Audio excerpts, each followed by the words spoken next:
할렐루야. 오늘의 암송할 하나님의 말씀은 신명기 28장 1절로 2절과 15절 말씀입니다. 신명기 28장 1절로 2절 말씀 그리고 15절 말씀.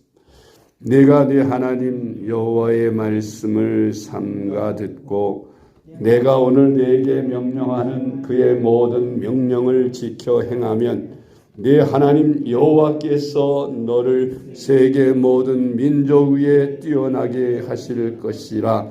내가 네 하나님 여호와의 말씀을 청종하면 이 모든 복이 내게 임하며 내게 이르리니. 아멘. 28장 15절 말씀.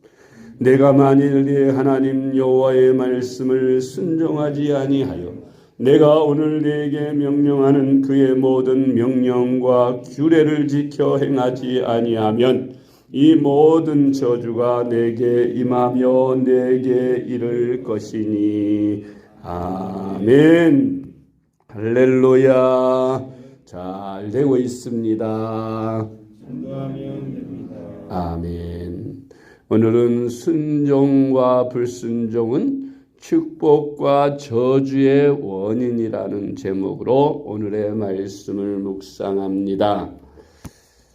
사람들은 자기가 축복을 받거나 저주를 받을 때에 안 되는 것은 조상 탓, 즉 조상 묘지를 잘못 썼거나 혹은 집터가 나쁘거나 부모를 잘못 만나서라는 등 이렇게 남 탓을 하고 조상 탓을 합니다. 그러나 잘 되는 것은 자기가 잘나서 그렇게 되었다고 우쭐대기도 합니다. 그런데 성경에서는 사람이 축복이나 저주를 받는 것은 자기가 스스로 길을 선택하는 것이라고 말씀합니다. 특히 그리스도인 하나님의 백성인 이스라엘 백성들, 축복이나 저주를 받는 것은 자기가 축복의 길을 선택하든지 축복의 문을 열든지 아니면 저주의 길을 가기 위해 저주의 문을 열든지 자기가 선택하게 달렸다고 성경은 가르치고 있는 것입니다. 우리는 축복의 문을 열어야 하겠습니다. 그래서 우리의 인생길이 행복하고 축복받는 인생으로 하나님 앞에 영광을 돌리는 그런 삶을 살아야겠습니다. 축복과 저주는 본인의 선택의 결과라고 하는 결론을 말씀드리며 우리가 어떻게 축복의 문을 여는가에 대해서 말씀을 묵상합니다. 첫째로 믿음의 조상 아브라함은 순종으로 축복의 문을 열어 믿음의 조상이 되었습니다. 순종은 이해가 안 돼도 하는 것입니다. 아멘. 사람들은 누가 말씀을 했든지 부모님이 말씀을 했든지 선생님이 말씀을 했든지 아니면 친구가 말을 했든지 아니면 하나님께서 말씀하셨든지 내 머리로 먼저 그것을 이해하려고 합니다. 그래서 이해가 되면 순종하고 이해가 안 되면 순종하지 않으려고 하는 습성이 있습니다. 그런데 우리가 적어도 하나님의 말씀에서만은 우리가 이해가 안 돼도 하나님의 말씀은 무조건 옳다 믿고 나의 가장 지혜로운 것이 하나님의 가장 미련한 것보다 더 낫다 그렇게 말씀했는데 여러분 하나님의 가장 미련한 것이 나의 가장 지혜로운 것보다 낫다면 우리는 무조건 하나님이 말씀하시는 그 길을 택하여야 할 것입니다. 내가 아무리 잘나고 똑똑했어도 내 뜻대로 안 될 때가 많이 있죠. 베드로가 평생 어부로 전문가가 되었어도 그는 밤새도록 한 마리의 고기도 못 낚았습니다. 그러나 주님께서 한마디 저 깊은 데로 가서 오른편에 그물을 던져라 하시는 그 한마디에 그대로 순종했더니 물고기가 그물이 찢어질 정도로 많이 잡히는 역사가 그러니까 인간이 아무리 애써도 하나님의 발끝도 못 따라간다는 것을 우리가 알고 무조건 하나님의 말씀은 이해가 안 돼도 순종하고 따라야 한다는 말씀입니다. 믿음의 조상 아브라함은 하나님이 말씀하실 때 이해가 안 돼도 순종하였습니다. 히브리서 11장 8절 말씀. 믿음으로 아브라함은 부르심을 받았을 때에 순종하여 장래 유업으로 받을 땅에 나아갈새 갈 바를 알지 못하고 나아갔으며. 아멘. 창세기 16장 5절 말씀. 이는 아브라함이 내 말을 순종하고 내 명령과 내 계명과 내 율례와 내 법도를 지켰음이라 하시니라. 아멘. 아브라함은 하나님의 말씀을 이해가 안 돼도 하나님의 말씀이면 지켰어요. 갈 바를 알지 못하고 가라고 어디로 가라고 방향도 가르쳐주지 않고 무조건 떠나라 하셨을 때에도 아브라함은 순종했고 또 아들 이삭을 모리아 산에 가서 번제로 바치라 하실 때에도 따지지 않고 묻지도 않고 순종했습니다. 그래서 그는 믿음의 조상이 될 수가 있었어요. 하나님의 말씀은 틀림이 없고 하나님의 말씀은 나에게 반드시 궁극적으로 유익이 된다. 반드시 하나님의 거룩함을 이룬다 하는 믿음을 가지고 순종하면 되는 것입니다. 두 번째로 믿음의 조상 아브라함은 선택하기 어려운 명령에도 순종하였습니다. 순종은 유익이 없어도 해야 하는 것입니다. 첫 번째 순종의 법칙이 이해가 안 돼도 하는 것이고 두 번째 법칙은 유익이 없어도 하는 것입니다. 사람들이 이해하고 순종하려는 것처럼 또한 이해 득실을 따져서 순종하려고 합니다. 이것을 내가 행하면 나에게 유익이 오는가 해로운가 하는 것을 따져서 유익이 되면 하고 유익이 안 되고 손해가 되면 안 하는 것이 인간들의 습성이지요. 그런데 여호와 하나님의 말씀은 우리가 유익이 없어도 해야 하는 것입니다. 손해가 될 것 같아도 해야 하는 것입니다. 이해득실을 따지지 말고 순종하라는 말씀입니다. 아브라함은 그 아들 이삭을 바치라 할 때 이해득실을 따졌다면 결코 순종할 수가 없었죠. 자기 생명보다 귀하게 여기는 100세에 얻어진 그 노년에 얻어진 아들 정말 자기 생명보다 귀하게 여겼을 것입니다. 그런데 느닷없이 그 아들 이삭을 번제로 바치라 하십니다. 언제는 하나님이 그 아들을 통해서 하늘의 별과 같이 바닷가의 모래같이 그 후손을 많게 해주시겠다고 약속하신 하나님이 어느 날 갑자기 그 아들을 번제로 바치라 하신. 그러니 이해가 됩니까? 또 이익이 있습니까? 그건 백해 무익하다고 여겼을 겁니다. 그렇지만 아브라함은 하나님께 순종했습니다. 내 머리가 아무리 지혜로워도 하나님의 가장 미련한 것을 따라갈 수가 없는 것입니다. 그러니까 하나님께 맡기고 하나님 앞에 순종을 드린 것입니다. 창세기 22장 2절 말씀. 여호와께서 이르시되 내 아들 내 사랑하는 독자 이삭을 데리고 모리아 땅으로 가서 내가 내게 일러준 한 산 거기서 그를 번제로 드리라. 아멘. 세 번째로 아브라함은 명령을 받았을 때에 즉시로 순종하여 불순종의 유혹이 틈타지 못하게 하였습니다. 순종은 즉시로 해야 하는 것입니다.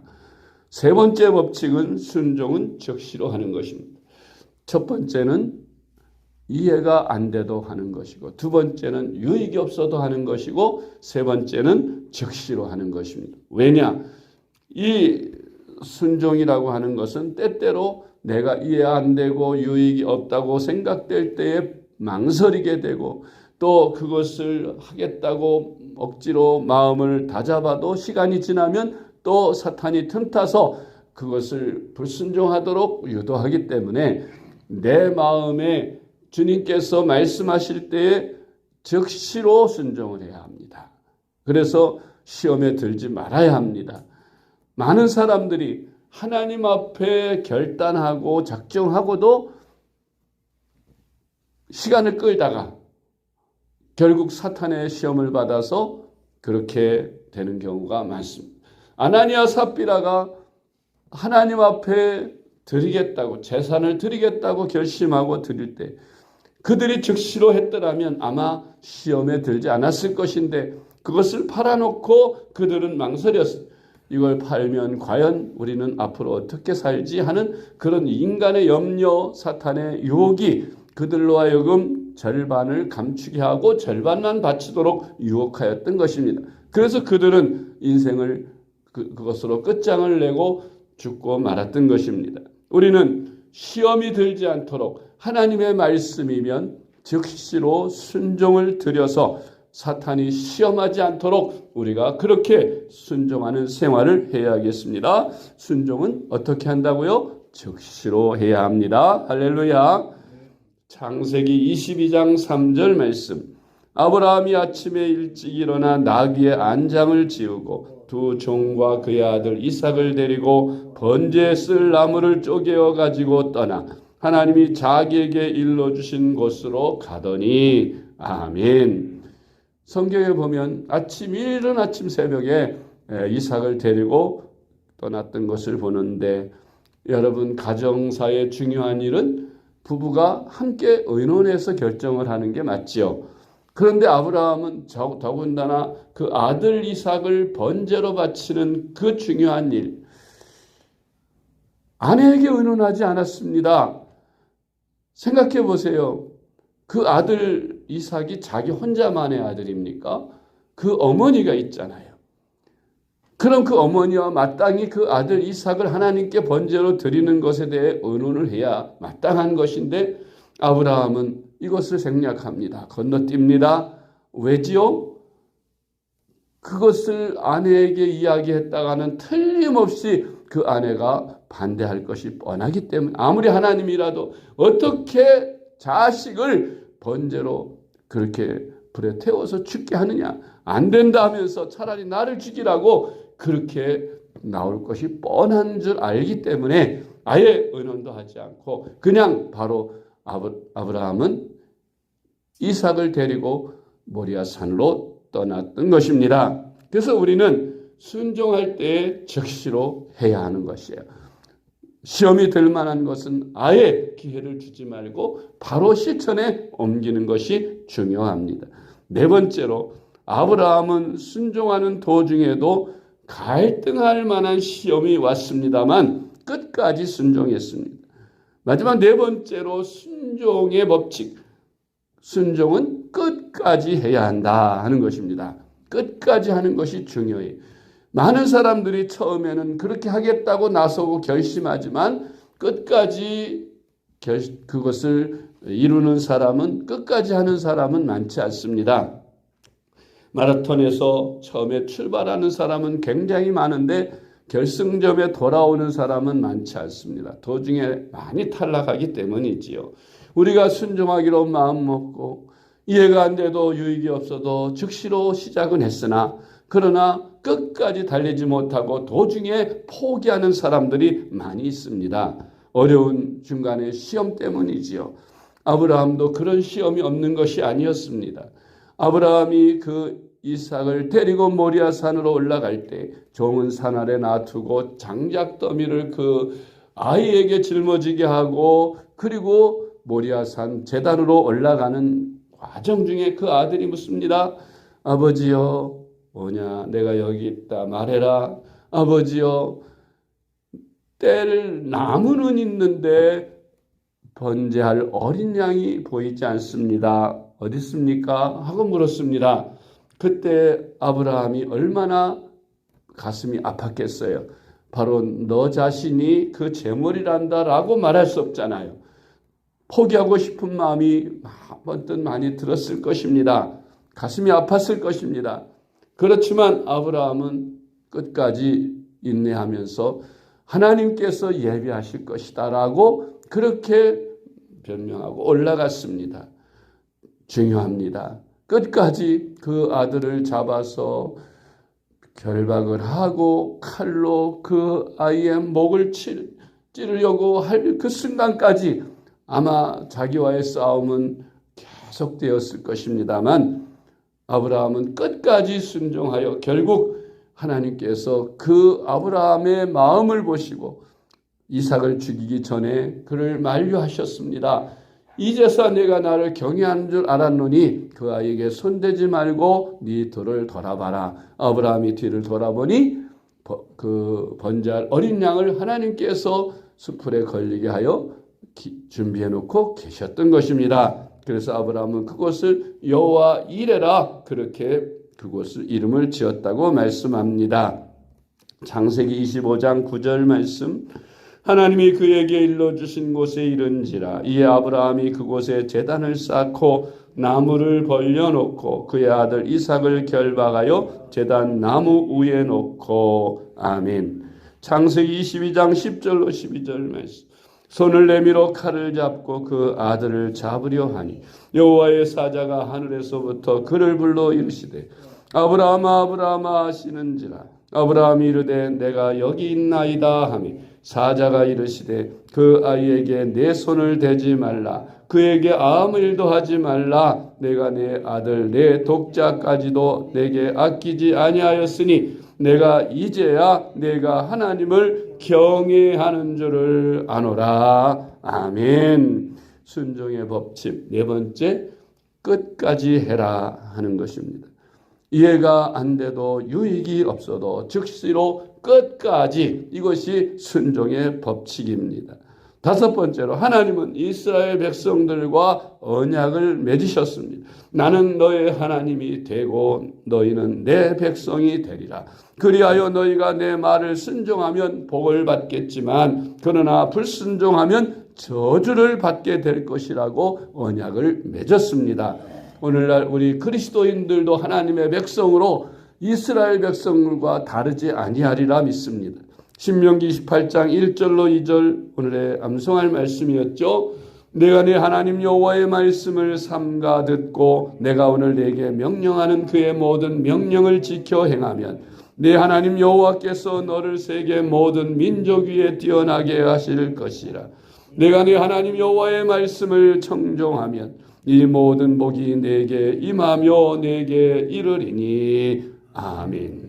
신명기 18장 15절 말씀, 내가 만일 내 하나님 여호와의 말씀을 순종하지 아니하여 내가 오늘 내게 명령하는 그의 모든 명령과 규례를 지켜 행하지 아니하면 이 모든 저주가 내게 임하며 내게 이를 것이니. 아멘.